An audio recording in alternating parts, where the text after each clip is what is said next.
तो शुरुआत में हम वेनेसडे नाम की एक लड़की को देखते हैं जिसका स्कूल में पहला दिन था। इसकी हरकतों और पसंद नापसंद की वजह से ये कोई आम लड़की नहीं लगती थी। स्कूल में आकर जब वो अपने लॉकर को खोलती है तो वहाँ उसे उसका भाई बंधा हुआ मिलता है। वो जैसे अपने भाई को पकड़कर खोलने लगती है तो फौरन उसे कुछ ख्याल आने लगते हैं, जिसमें वो उन लड़कों को देखती है जिन्होंने उसके भाई को यहाँ बंद किया। वो यहाँ से उन लड़कों के पास जाती है उन्हें सबक सिखाने के लिए, जो पूल में तैरने की प्रैक्टिस कर रहे थे। वहाँ वो पूल में बहुत सारी मछलियों को छोड़ देती है जो काटती है। अब सारे बच्चे तो पूल से बाहर आ जाते हैं मगर एक बच्चा नहीं आ पाता और एक मछली उसकी टांग पर काट ली। उसकी हरकत के बाद स्कूल वाले उसे निकाल देते हैं। उसने पहली बार ऐसे नहीं किया था, बल्कि अब से पहले भी वो बहुत सारे स्कूल से निकाली जा चुकी थी। तो इसीलिए उसके माँ बाप उसे एक अकेडमी में ले जा रहे थे, क्योंकि वहाँ वेनेसडे जैसे बच्चे ही पढ़ती थी, मतलब कि जिनकी हरकतें सबसे हटके होती थी। और वो वहाँ जाना तो नहीं चाहती थी मगर मजबूरन उसे जाना ही पड़ता है। अकेडमी के पास वाले जंगल का सीन देखते हैं जहाँ एक शिकारी शिकार करने आया था। वो जंगल के काफी अंदर जाकर एक जगह पर बैठकर चाय पीने लगता है, मगर तभी कोई चीज अचानक से आकर उस पर हमला कर देती है और बड़ी बेरहमी से उसे मार देती है। वेनेसडे और उसके माँ बाप अकेडमी पहुंचकर वहाँ के प्रिंसिपल के पास जाते हैं। ये प्रिंसिपल भी वेनेसडे की तरह ही आउटकास्ट होती है। आउटकास्ट में जलपरी, वेयरवुल्व्स, वेम्पायर्स, चुड़ैल और ऐसे लोग शामिल थे जिनमें जादुई ताकतें पाई जाती है, और इस तरह के ही सारे बच्चे इस अकेडमी में पढ़ते हैं। वेनेसडे के साथ जिसने कमरे में रहना था, यानी उसके रूम में, उसने कमरे को काफी रंगीन बनाया हुआ था। इसीलिए सब कुछ वेनेसडे को पसंद नहीं आता, क्योंकि उसे तो बस काले रंग ही पसंद था। यहाँ का सारा माहौल देखकर वो मुंह बना लेती है। तब उसकी रूममेट उससे पूछती है, तुम ठीक हो ना, क्या हुआ तुम्हें? जिस पर उसके डैड जवाब देते हैं, मेरी बेटी बड़ी अजीब है, काफी बोर है और बस इसे तुम जिंदा लाश समझो। अपने डैड की बातें सुनकर वेनेसडे उन्हें घूरने लगती है। अब उसकी रूममेट उसे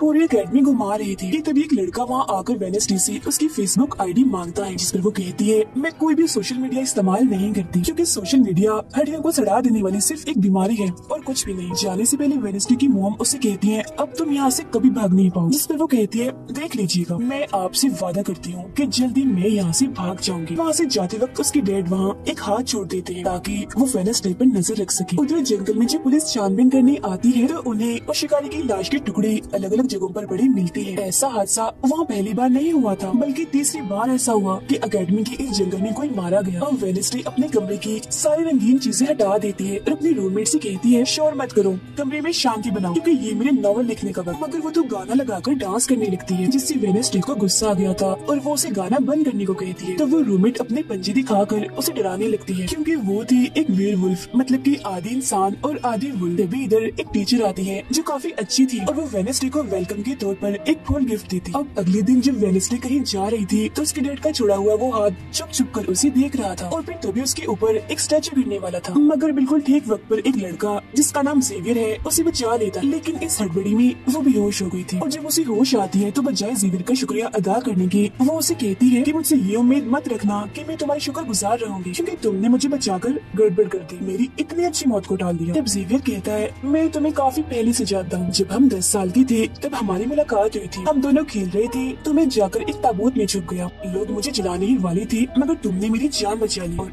आज मैंने तुम्हारी जान बचाकर हिस्सा बराबर कर। वेनेसडे जब अपने कमरे में आती है तो उसे अपने बेड पर कुछ महसूस होता है। वो जैसे बिस्तर हटाती है तो वहाँ उस हाथ को देखकर फौरन उसे पकड़ लेती है और पूछती है, तुम कौन हो और यहाँ क्या कर रहे हो? जिस पर वो कहता है, मुझे तुम्हारे डैड ने तुम पर नजर रखने को कहा है, वो ही मुझे यहाँ पर छोड़ कर गए हैं। और वो उसे कहती है, मगर आज के बाद तुम मेरे लिए काम करोगी, वरना मैं तुम्हें हमेशा हमेशा के लिए दराज में बंद कर दूंगी। तो वो इस चीज के लिए मान जाता है कि ठीक है, मैं हर तरह से तुम्हारी मदद करूंगा। अगले दिन प्रिंसिपल वेनेसडे को एक दिमागी डॉक्टर के पास ले जाती है, क्योंकि उन्हें भी ऐसा महसूस हुआ था कि वेनेसडे का दिमागी तवाज़ुन कुछ ठीक नहीं है। मगर वो वहाँ कोई बहाना बनाकर हाथ की मदद से खिड़की खोलती है और वहाँ से भाग जाती। भागते हुए वो एक आदमी से टकरा जाती है, जिससे फौरन उसे ख्याल आता है, जिसमें वो देखती है कि इस आदमी का अभी एक्सीडेंट होने वाला है, जिसमें वो मर गया है बड़ी बेरहमी से। मगर वो इस बारे में उस आदमी को कुछ नहीं बताती, क्योंकि उसे खून खराबा बहुत पसंद। वो एक होटल में जाती है जहाँ उसकी मुलाकात एक वेटर से होती है। वो काफी परेशान दिख रहा था क्योंकि उसकी कॉफी मशीन खराब हो गई। वेनेसडे उसे कहती है, मैं तुम्हारी कॉफी मशीन ठीक कर सकती, लेकिन इसके बदले तुम्हें मुझे स्टेशन पर छोड़ना होगा, जिसके लिए वो मान भी जाता है और वेनेसडे उसकी मशीन ठीक कर देती है। इस पर वो कहता है, बस थोड़ा सा इंतजार करो, मेरी शिफ्ट खत्म होने वाली है, फिर हम चलते। और वेनेसडे जब वहाँ बैठी इंतजार कर रही थी कि तभी कोई शरारती लड़की आकर उसे परेशान करने लगती है, जिससे उसे गुस्सा आ गया था और वो उन लड़कों को अकेले ही काफी मारती है और अच्छा सबक सिखाती है। अब इतने ही देर में उस वेटर के डैड, जो पुलिस ऑफिसर थे, वहाँ आ जाते हैं। तोड़फोड़ देखकर जब वो अपने बेटे से इस बारे में पूछते हैं तो वो कहता है कुछ नहीं, बस वो लड़के कस्टमर्स को परेशान कर रहे थे तो इसने उन्हें अच्छा सबक सिखा दिया। तभी यहाँ अकेडमी की प्रिंसिपल भी आ जाती है, उनसे सॉरी बोलकर वेडनेसडे को यहाँ से ले जाती है। रास्ते में वो उस पर काफी गुस्सा करती है कि आखिर तुमने कैसे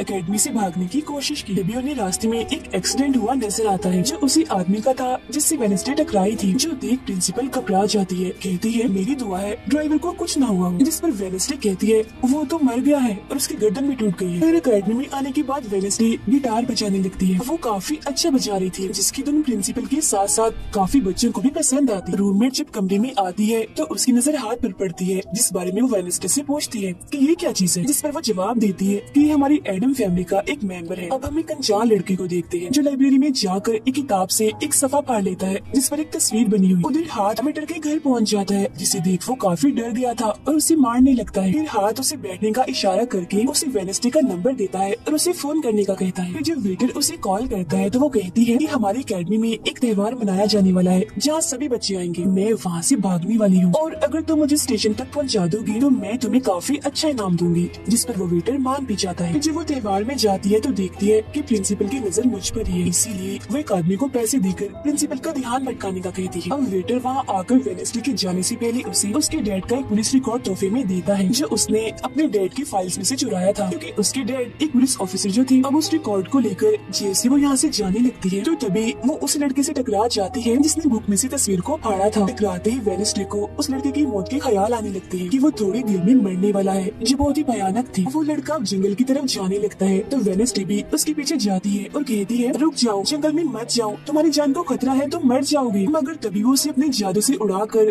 पेड़ पर लगा देता है और कहता है खतरा मुझे नहीं तुम्हें है, बल्कि तुम खुद ही खतरा हो और मैं सब लोगों को तुमसे बचा रहा हूँ। उस दिन स्टैचू को मैंने ही तुम्हारे ऊपर गिराया था। जिसके बाद वो उसे एक तस्वीर दिखाता है और कहता है इस तस्वीर में तुम ही हो जिसे मेरी मॉम ने 25 साल पहले बनाया था और ये उस वक्त की बात है जब वो इस अकेडमी में पढ़ती थी। मरने से पहले उन्होंने कहा था कि इस लड़की यानी तुम्हें मुझे रोकना होगा, नहीं तो तुम इस अकेडमी के साथ साथ पूरी दुनिया को ही तबाह कर दोगी। वो बस वेडनेसडे को मारने ही वाला था कि तभी एक बड़ा सा मॉन्स्टर आकर उस पर हमला कर देता है और बड़ी ही बेरहमी से उसे मार देता है। इसके बाद हम वेडनेसडे को उसके कमरे में देखते हैं क्योंकि उसने यहाँ से भागने के इरादे को खत्म कर दिया था, क्योंकि अब उसके दिमाग में बहुत सारे सवाल थे जैसे कि मैं इस दुनिया के लिए खतरा कैसे हूँ, एक मॉन्स्टर ने आखिर मेरी जान क्यों बचाई, और साथ ही उसके डैड के खिलाफ पुलिस रिपोर्ट जिसमें उसके डैड के ऊपर एक कत्ल का इल्जाम था।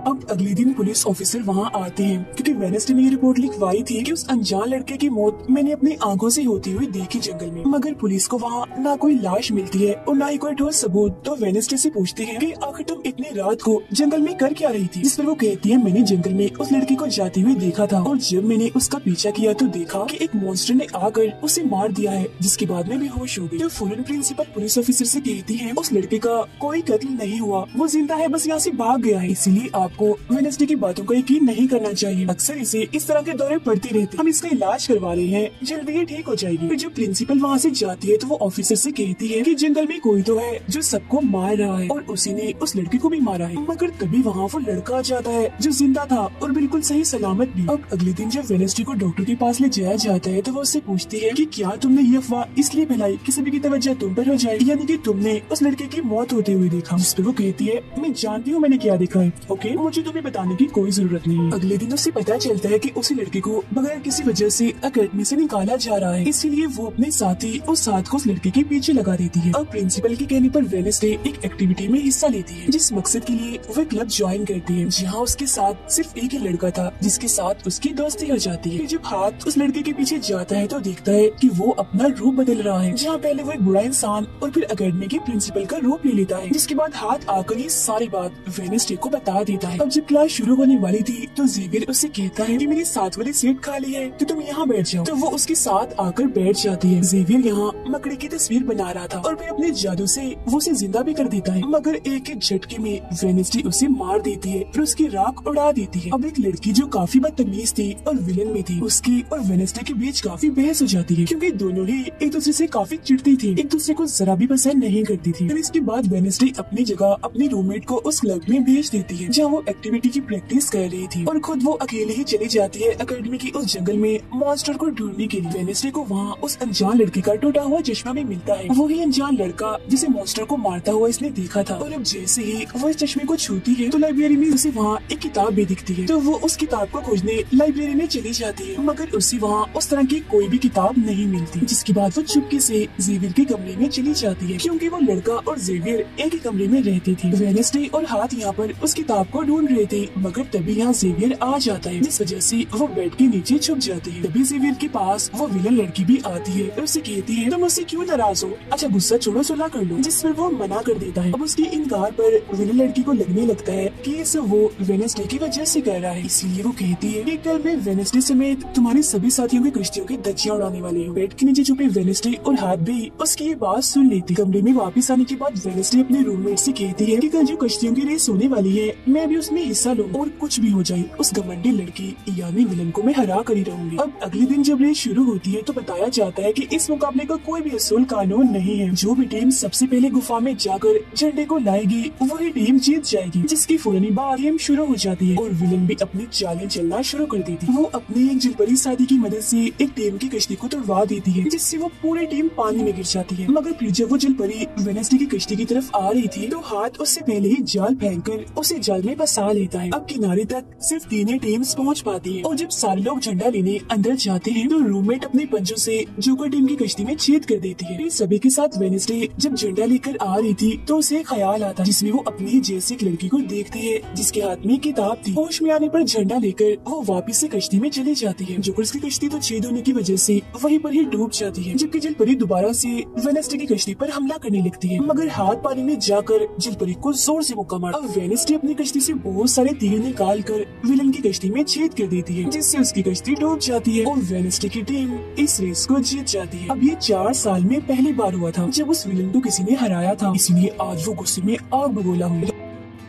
रात के वक्त वेडनेसडे एक स्टैचू के पास जाती है जिसके हाथ में किताब थी। किताब पर लिखी एक पहेली को जैसे ही वो सुलझाती है तो वहाँ एक रास्ता खुल जाता है। जैसे उसके अंदर जाती है तो देखती है कि यहाँ उसके मॉम डैड के अलावा और भी बहुत सारे लोगों की तस्वीरें लगी हुई है। उसे वहाँ वो किताब भी मिल जाती है जिसकी वो तलाश कर रही थी, मगर जैसे वो उस किताब को वहाँ से लेकर जा रही थी कि तभी अचानक से कोई आकर उस पर हमला कर देता है, जिससे वो बेहोश हो जाती है। अब उसे जैसी होश आती है तो देखती है कि उसे कुछ लोगों ने बंदी बनाया हुआ है जिन्होंने मास्क भी लगाए हुए थे, मगर उनकी आवाज सुनते ही वेडनेसडे उन्हें पहचान लेती है और कहती है कि मैंने तुम्हें पहचान लिया है, तुम अपनी मास्क हटा सकते हो। असल में ये लोग और कोई नहीं बल्कि विलन और उसके साथी थे। इसी दौरान वो अपनी रस्सी भी खोल चुकी थी और वहाँ से जाने लगती है, मगर जाते जाते वो कहती है तुम सब छोटे बच्चे हो, अगवा करना भी तुम्हें ठीक से नहीं आता। वापस आने के बाद वो उस तस्वीर को किताब पर लगाकर मुकम्मल करती है जिसे उस लड़की ने किताब से फाड़ लिया था और वो उसे पढ़ने लगती है। अब अगले दिन प्रिंसिपल सभी बच्चों को एक प्रोजेक्ट देती है जिसमें उन्हें शहर की सारी दुकानों पर जाकर काम करना था। शहर पहुँचने के बाद वेडनेसडे जेवियर को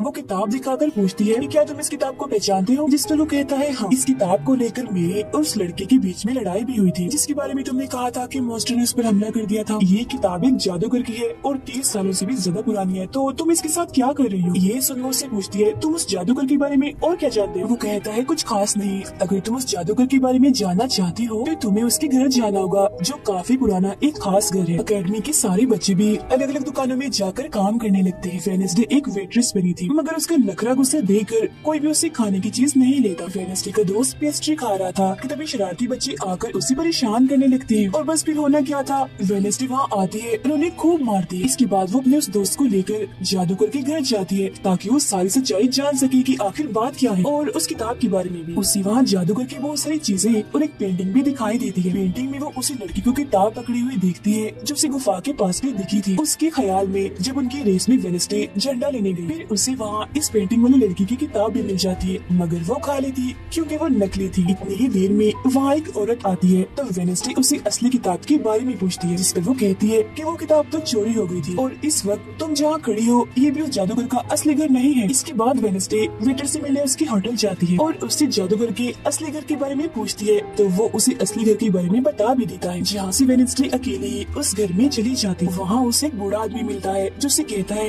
ये मेरी जगह है, मेरा घर है, निकलो यहाँ से। तब ये सुन वेडनेसडे का साथी वो हाथ उसके मुंह पर ही हमला कर देता है, जिससे डरकर वो आदमी वहाँ से भाग जाता है। और वेडनेसडे को यहाँ से कुछ नहीं मिलता, इसीलिए वो यहाँ से जाने लगती है। मगर जब वो दरवाजे से बाहर जाती है तो फौरन उसे ख्याल आता है, जिसमें वो देखती है कि वो जादूगर एक लड़की को चुड़ैल साबित करके इस घर में बंद कर देता है, जहाँ उससे पहले और भी बहुत सारे लोग बंधे हुए थे। ये सारे लोग आउटकास्ट के थे, यानी कोई वेम्पायर था, कोई जलपरी, कोई वेयरवुल्फ तो कोई चुड़ैल। इसीलिए जादूगर इन सबको शैतान समझता था। इस तरह के सभी लोगों को यहाँ कैद करने के बाद वो इस पूरे घर में आग लगा देता है। वो बच्चे जिसे जादूगर ने चुड़ैल साबित किया था, वो अपनी मॉम को आजाद करने की कोशिश करती है, मगर नहीं कर पाती, क्योंकि सभी लोगों को जंजीर की मदद से जमीन के साथ बांधा हुआ था। सिर्फ वो बच्ची आजाद थी, इसीलिए अपनी माँ के कहने पर उसे बेसमेंट के जरिए वहाँ से भागना पड़ता है। जिसके बाद वो जादूगर जो बेहद ही जालिम था, सभी आउटकास्ट के लोगों को जला देता है। तभी वो लड़की वेडनेसडे के पास आती है और कहती है वो बहुत ही जालिम है, हम सबको मार देगा। तब इतनी ही देर में वो जादूगर भी वहाँ आ जाता है, जिससे वेडनेसडे डर जाती है और वापस से होश में, मतलब कि मौजूदा वक्त में आ जाती है। होश में आते वो हाथ से कहती है, मैंने उस लड़की को देख लिया, उसने मुझसे बात भी की, मुझे लगता है वो मेरे खानदान की कोई मेंबर है। तभी यहाँ जंगल वाला मॉन्स्टर आकर इस घर पर हमला कर देता है, मगर जब उसकी नजर वेडनेसडे पर जाती है तो वो यहाँ से भाग जाता है।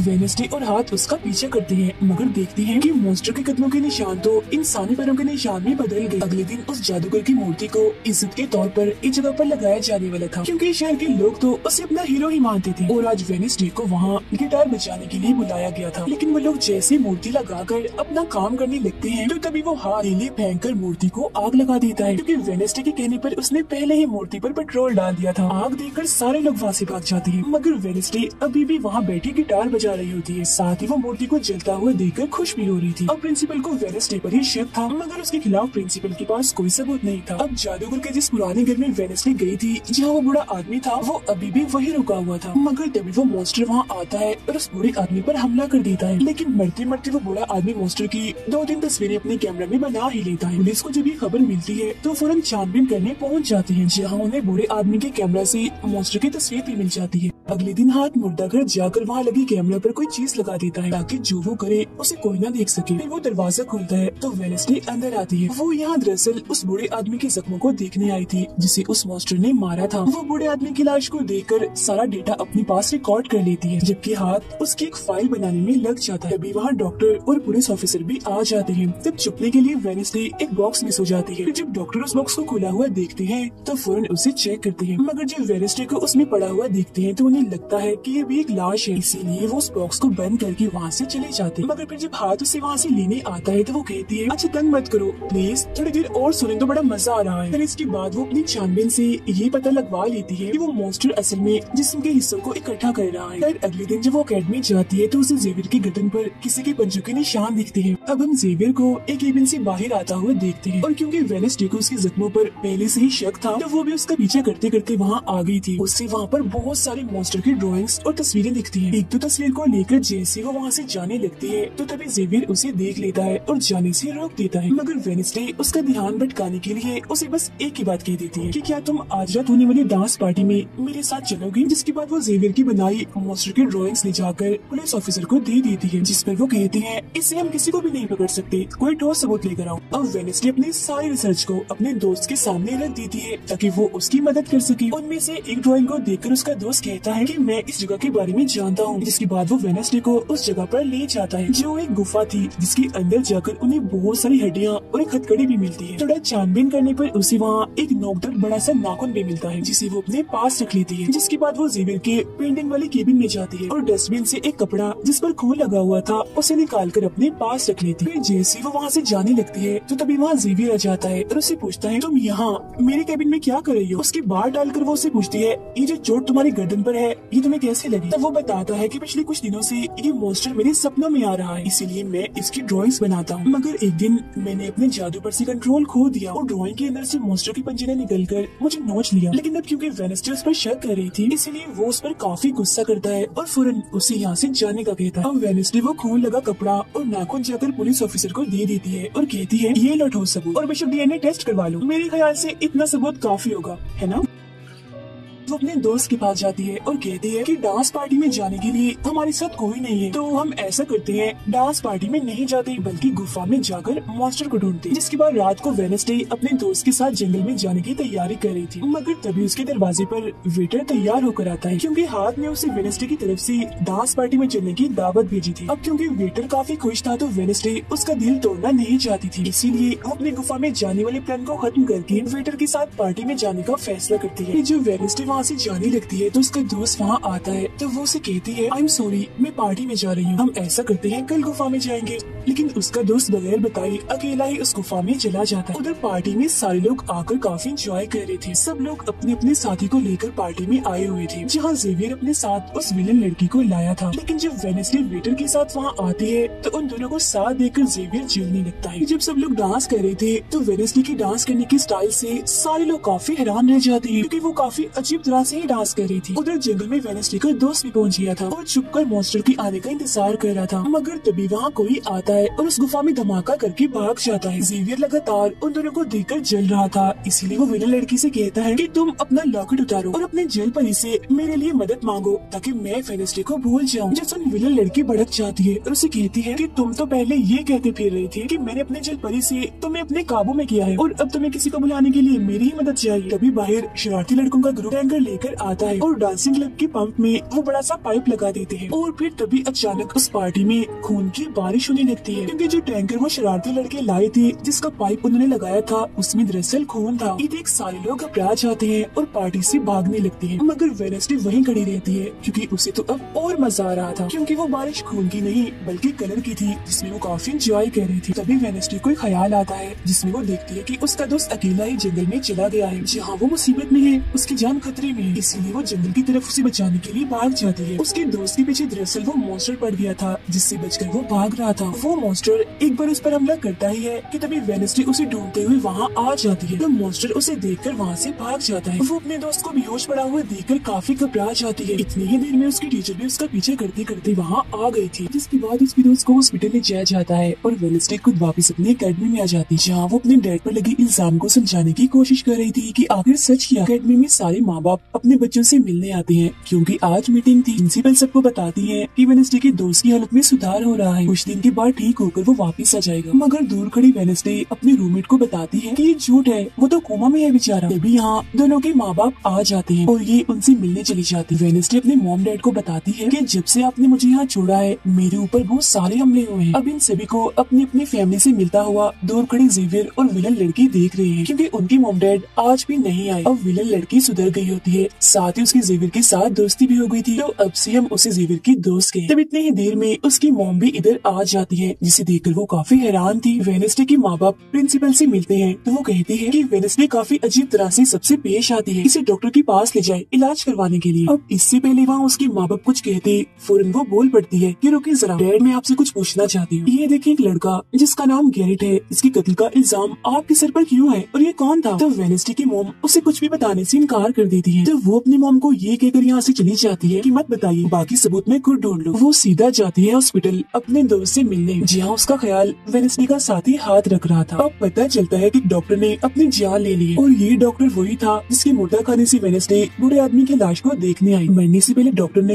एक खत भी छोड़ा था जिसमें लिखा हुआ था कि मैं गैरेट के केस पर शर्मिंदा हूँ क्योंकि मैंने उसकी झूठी रिपोर्ट बनाई थी। अब जब सारे लोग खाना खा रहे थे तो तभी वहाँ पुलिस ऑफिसर आकर वेडनेसडे के डैड को पकड़ लेता है और कहता है कि गैरेट की मौत के इल्जाम में तुम्हें गिरफ्तार किया जा रहा है। जेल में वेडनेसडे अपने डैड से मिलने जाती है, पूछती है कि बताएं गैरेट से आपका क्या वास्ता। तो वो बताते हैं कि गैरेट तुम्हारी मॉम से बहुत प्यार करता था, फिर एक दिन जब तुम्हारी मॉम और मैं साथ थे तो गैरेट ने आकर मुझ पर हमला कर दिया। मैंने अपना काफी बचाव किया जिस दौरान गलती से उसकी मौत हो गई। ये सुन वेडनेसडे को उनकी बात थोड़ी झूठी लगती है। फिर वो पुलिस ऑफिसर के पास जाती है, कहती है मेरे डैड ने गैरेट को नहीं मारा और ये उनके खिलाफ साजिश की जा रही है, जिस पर वो कहता है दुनिया तुम्हारे हिसाब से नहीं चलती, हमारे पास सबूत आ गए हैं तुम्हारे डैड के खिलाफ। वो कहती है मैं नहीं मानती और मेरा ख्याल है कि जिसने मेरे दोस्त को मारने की कोशिश की उसने ही गैरेट को मारा होगा। पार्क में रूममेट रूममेट अपनी मॉम के साथ बैठी थी, जहाँ उसकी मॉम चाहती है कि वो पूरी तरह एक वेयरवुल्फ बन जाए और वो उसे एक डॉक्टर के पास जाने का कहती है, मगर रूममेट ऐसा नहीं चाहती, इसलिए वो यहाँ से चली जाती है। अब वेडनेसडे अपनी मॉम के पास जाती है ताकि वो सारी सच्चाई जान सके। उसकी मॉम खुफिया लाइब्रेरी में थी। वो अपनी मॉम से कहती है कि आपने मुझे इस अकेडमी में इसलिए भेजा ना ताकि मैं हमेशा आपकी परछाई बन के रहूं। जिस पर उसकी मॉम कहती है कि ये सिर्फ अकेडमी ही नहीं बल्कि पहले यहाँ एक ग्रुप हुआ करता था, जिसकी बुनियाद तुम्हारे डैड की फैमिली की एक औरत ने रखी थी, जिसका नाम गुडी था। वो कहती है मैं ये जानना चाहती हूँ कि डैड ने तो गैरेट को नहीं मारा तो फिर किसने मारा है। तब उसकी मॉम सच्चाई बताती है कि जब मैं वहाँ गई तो मैंने देखा कि तुम्हारे डैड और गैरेट आपस में लड़ रहे थे। मैंने उन्हें रोकने की कोशिश की, मगर गैरेट तुम्हारे डैड को काफी बुरी तरह से मार रहा था। मैंने फौरन तलवार उठा ली और फिर जैसे गैरेट मेरे पास आने लगा तो तलवार उसके आर पार हो गई और वो मारा गया। मगर तुम्हारे डैड ने मेरी जान बचाने के लिए तलवार मुझसे ले ली ताकि सारा इल्जाम उन पर आ जाए। वेडनेसडे कहती है मगर मुझे पता चला था कि जब गैरेट मरा तो उसके मुंह से झाग निकल रही थी। ऐसा तो सिर्फ तब होता है जब किसी ने जहर लिया। अब सच पता करने का सिर्फ एक ही रास्ता है, गैरेट की कब्र को खोदना। जिसके बाद वो अपनी मॉम के साथ मिलकर गैरेट की कब्र को खोद देती है और वहाँ से उसकी एक उंगली ले लेती है। मगर तभी इधर पुलिस आकर उन दोनों माँ बेटी को गिरफ्तार कर लेती है। जेल में वेडनेसडे गैरेट की उंगली अपने मॉम डैड को दिखाती है, कहती है कि उसकी मौत जहर से हुई थी। मगर जैसे उसके हाथ इस उंगली पर लगते हैं उसे फौरन एक ख्याल आता है, जिसमें वो देखती है कि गैरेट के डैड ने उसे जहर दिया था ताकि वो इस पूरे अकेडमी के लोगों को मार डाले। मगर जब उसकी लड़ाई वेडनेसडे के डैड से हुई तो जहर की बोतल टूट गई, जिससे सारा जहर गैरेट के अंदर चला गया। जिसका मतलब साफ था कि उसने वेडनेसडे के डैड को ही नहीं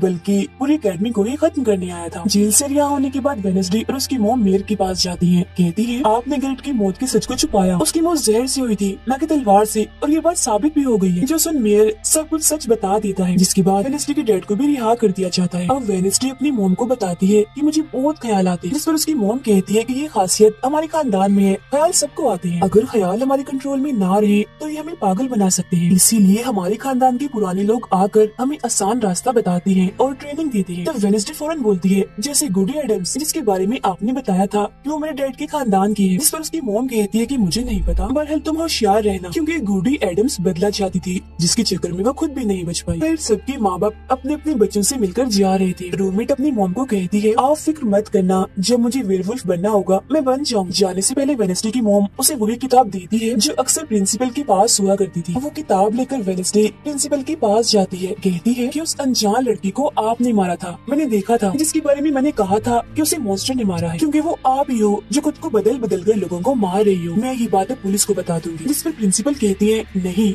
उसे मैंने नहीं मारा, बल्कि वो तो अपनी ताकतों पर से कंट्रोल खो बैठा था और उस दिन उसने तुम्हें मारने की भी कोशिश की थी। इनकी बातों के दौरान इन्हें बाहर से शोर सुनाई देता है। ये चेक करने जब वहाँ जाती है तो पता चलता है कि बाहर ग्राउंड में आग से कुछ लिखा हुआ। अब वेडनेसडे अपने चारों तरफ मोमबत्तियां जला के बैठी थी क्योंकि वो गुडी को बुलाने की कोशिश कर रही। मगर तभी इधर उसकी रूममेट आ जाती है, साथ ही उसे एक खत भी मिलता है जिसमें कोई उसे गुफा में मिलने बुलाता है। जब वेडनेसडे अपनी रूममेट के साथ वहाँ जाती है तो गुफा के अंदर जाने के बाद उसे एहसास होता है कि यहाँ कोई है। यहाँ दरअसल जेवियर और उसके साथी थे जो वेडनेसडे को सरप्राइज देना चाहते थे क्योंकि आज उसकी बर्थडे थी। यहाँ वेडनेसडे को एक लाइन लिखी हुई दिखती है कि जब मैं लौटूंगा तो शोले बरसेंगे। इसे जैसे वो हाथ लगाती है तो उसे ख्याल आता है जिसमें वो उसी लड़की से मिलती है जो अक्सर उसे नजर आया करती थी, और ये और कोई नहीं बल्कि गुडी ही है। वो वेडनेसडे को एक महल दिखाकर कहती है कि अगर तुम्हें उस जादूगर के बारे में जानना है तो तुम्हें इस महल को ढूंढकर यहाँ आना होगा। जब वो ग्राउंड में खड़ी उस लाइन को देख रही थी जहाँ आग से कुछ लिखा था तो तभी उसके पास जेवियर आता है जिससे वो बात नहीं करती क्योंकि नाराज थी। उसे लग रहा था कि हो ना हो जेवियर ही वो मॉन्स्टर है। फिर वो अपने दोस्त के पास हॉस्पिटल जाती है जो अभी भी बेड पर था और उसकी हालत भी खराब थी, इसीलिए वो उसे कोई बात नहीं कर पाती। अब वेडनेसडे अपने दोस्त वेटर से मिलने जाती है और उसे उस महल जो गुडी ने दिखाया था उसकी तस्वीर दिखाकर पूछती है कि क्या तुम इस जगह के बारे में जानते हो, जिस पर वो मना कर देता। अब यहाँ तो उसका काम नहीं हुआ, इसीलिए उस तस्वीर को लेकर जेवियर के पास जाती है और उससे भी वही सवाल करती है कि क्या तुम इस जगह के बारे में जानते हो। मगर तभी उसकी नजर इसी महल की पेंटिंग पर जाती है जो जेवियर ने पहले से ही बनाई हुई थी, जिस पर वो बताता है कि ये जगह रात को मेरे सपने में आई थी तो मैंने इसे बना दिया। अच्छी बात ये थी कि जेवियर इस जगह के बारे में जानता भी था। तब उससे महल का पता लेकर वेडनेसडे वहाँ पहुँच जाती है जहाँ मेयर पहले से ही मौजूद था, और क्योंकि वो जान गया था कि असली कातिल कौन है तो वेडनेसडे उसकी गाड़ी में ही छुप जाती है। मगर जैसे मेयर की गाड़ी शहर में पहुँचती है तो कोई उनकी गाड़ी को ठोक देता है जिससे मेयर का एक्सीडेंट हो गया था।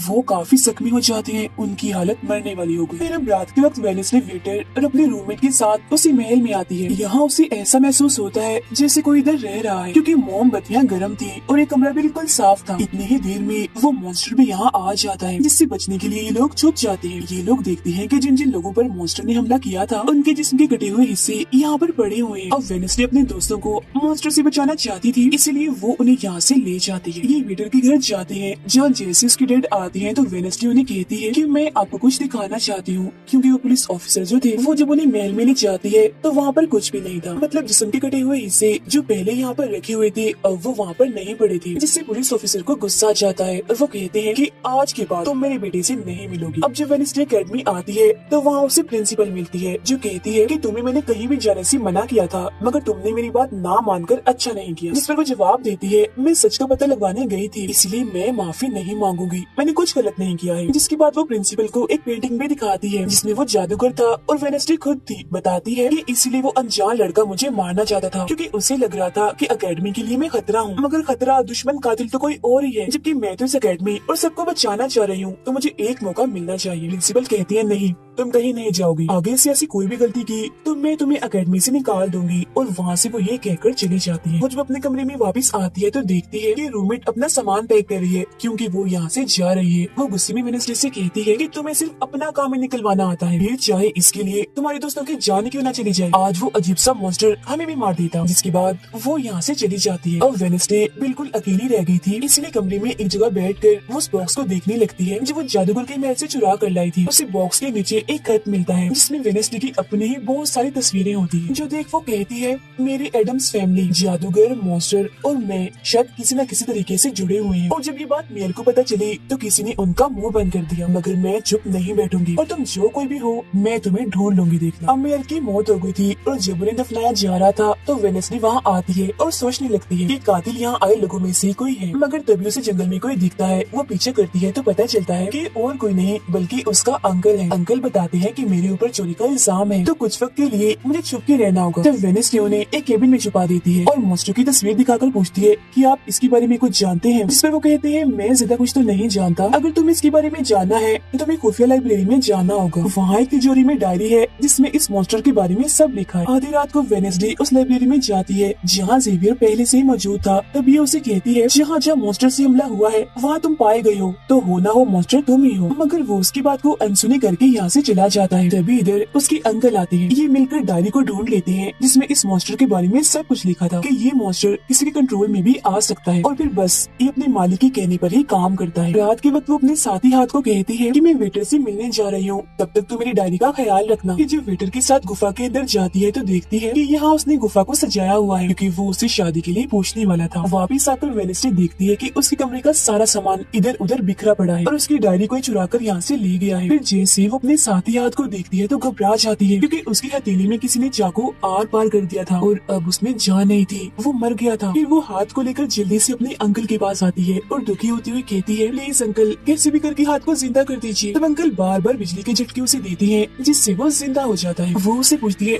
अच्छा तुम पर हमला किसने किया था, जिस पर इशारों से वो बताता है कि मैंने नहीं देखा क्योंकि हमला पीछे से हुआ था। जिस पर वेडनेसडे गुस्से से भर जाती है, कहती है चाहे कुछ भी हो जाए मैं उसे नहीं छोड़ूंगी, वो जो भी है। और वो प्रिंसिपल को आकर कहती है किसी ने मेरे कमरे में तोड़ फोड़ कर दी है, साथ ही कोई इस डायरी को भी चुरा कर ले गया है। वो कहती है वो डायरी तो खुफिया लाइब्रेरी में थी तो तुम्हारे पास कैसे आई, तुम ऐसी हरकतें मत करो कि एकेडमी को बंद करना पड़े, ऐसा मैं होने नहीं दूंगी। फिर जब वेडनेसडे वहाँ से जा रही थी तो तभी उसके पास उसके साथी आते हैं और उसे जानकारी देते हैं कि गैरेट जिसकी मौत का इल्जाम तुम्हारे डैड पर था उसकी मॉम को किसी ने डबोकर मारा था और मरने से पहले उनकी सारी प्रॉपर्टी एक डॉक्टर ने हथिया ली थी। डॉक्टर नाम सुनकर वेडनेसडे को दिमागी डॉक्टर पर शक होता है, इसीलिए वो सीधा उनके पास जाती है। कहती है कि मैं जानती हूँ आपके अंदर गैरेट की मॉम की आत्मा है जो सबसे अपनी मौत का बदला लेना चाहती है, अब बस कर दो तुम्हारा खेल खत्म हुआ। जिसके बाद वो यहाँ से चली जाती है। ये सारी बातें सुन डॉक्टर को जरा भी समझ नहीं आती कि क्या बोल रही थी, इसीलिए वो फौरन प्रिंसिपल को कॉल करती है। कहती है वेडनेसडे आई थी, उसका बर्ताव काफी अजीब था, उल्टी उल्टी बातें कर रही थी वो। अब तभी यहाँ मॉन्स्टर आ जाता है जो डॉक्टर पर हमला करके उन्हें मार देता है। अब डॉक्टर तो मर गई थी, इसीलिए वेडनेसडे की शक की सुई अब जेवियर पर आ जाती है, इसीलिए वो उससे मिलने उसके कैबिन में जाती है। यहाँ उसे मरे हुए लोगों का सामान भी मिलता है जिससे उसका शक और पक्का हो जाता है। अब तभी इधर पुलिस भी आकर जेवियर को पकड़ लेती है, क्योंकि पुलिस को यहाँ पर वेडनेसडे ने ही बुलाया था। अब जब वेडनेसडे कमरे में आती है तो उसकी रूममेट वापिस आ गई थी। कहती है तुम्हारा और मेरा कोई ताल्लुक है, मैं तुम्हारे साथ रहना चाहती हूँ, मैंने तुम्हें और हाथ को बहुत याद किया। फिर इसके बाद वेडनेसडे वेटर के पास जाती है जहाँ उसे फिर से कुछ ख्याल आने लगते हैं, जिनमें वो देखती है कि मॉन्स्टर और कोई नहीं बल्कि वेटर ही है जिसे वो पसंद करती है। मगर फिलहाल वो उसे कुछ नहीं कहती, उसे एक जगह पर ला जाती है और फिर कहती है कि जेवियर को तो फंसाया जा रहा है जबकि असली मॉन्स्टर तो तुम ही हो, मगर वो इसके लिए बार बार मना करता है। तभी यहाँ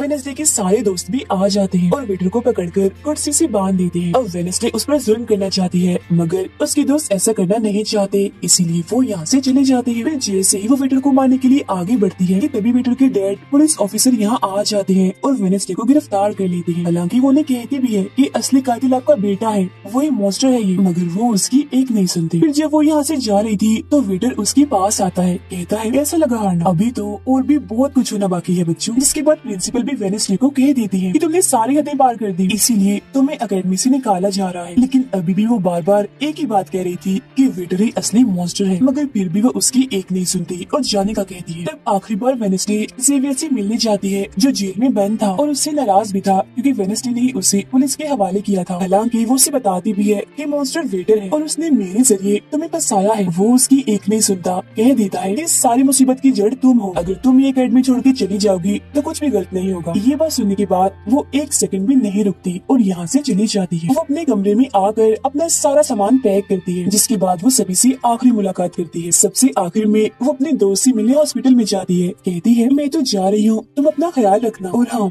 बाहर मत निकलना, बाहर मॉन्स्टर हो सकता है। और उस दिन गुफा में धमाका करने वाला और कोई नहीं बल्कि प्रिंसिपल ही थी। जिस पर वो कहता है नहीं, धमाका करने वाले के जूते लाल थे जबकि प्रिंसिपल कभी भी लाल जूते नहीं पहनती। ये बात सुनकर वेडनेसडे को पता चल जाता है कि असली कातिल कौन है। वो अपनी उसी टीचर के पास जाती है जिसे सब पसंद करते थे और कहती है बाकी लोग तो बिला वजह मारे गए हैं जबकि असली कातिल तो तुम ही हो। तुमने ही वेटर को अपने कंट्रोल में करके उसे मॉन्स्टर बनाया और धीरे धीरे उसे अपना गुलाम बना लिया, अपने इशारों पर नचाकर लोगों को उसके जरिए मरवाया। तभी यहाँ वेटर भी आ जाता है जिससे वो टीचर कहती है जल्दी करो, वेडनेसडे को मार दो। लेकिन दरअसल ये वेटर नहीं थी बल्कि प्रिंसिपल थी जो रूप बदल कर यहाँ पर आई थी। और अब टीचर प्रिंसिपल के गले में जहर का इंजेक्शन घुसा देती है जिससे प्रिंसिपल बेचारी मारी जाती है। वो वेडनेसडे को भी बांध कर जादूगर की गुफा में ले आती है। गुफा में आकर वेडनेसडे को पता चल जाता है कि जिन मरे हुए लोगों के जिस्म के हिस्सों को इकट्ठा किया गया था वो दरअसल जादूगर को दोबारा से जिंदा करने के लिए किए गए थे। तभी यहाँ टीचर जो असली विलेन थी वेडनेसडे को बताती है कि जब गुडी ने जादूगर को मारा था तो गुडी ने अपने खून से जादूगर की कब्र पर एक ताला लगा दिया था और अब जादूगर को जिंदा करने के लिए हमें गुडी की फैमिली मतलब एडम्स फैमिली के किसी इंसान का खून चाहिए, साथ ही पूरे चांद की रात भी हो। और अब हमें ये सुनहरी मौका मिल गया है जादूगर को जिंदा करने का, क्योंकि एडम्स फैमिली से तुम हो और आज पूरे चांद की रात भी है, हम तुम्हारा खून लेंगे। जिसके बाद टीचर वेडनेसडे के हाथ पर कट लगा देती है जिससे उसका खून निकलने लगता है। फिर वो उसके खून से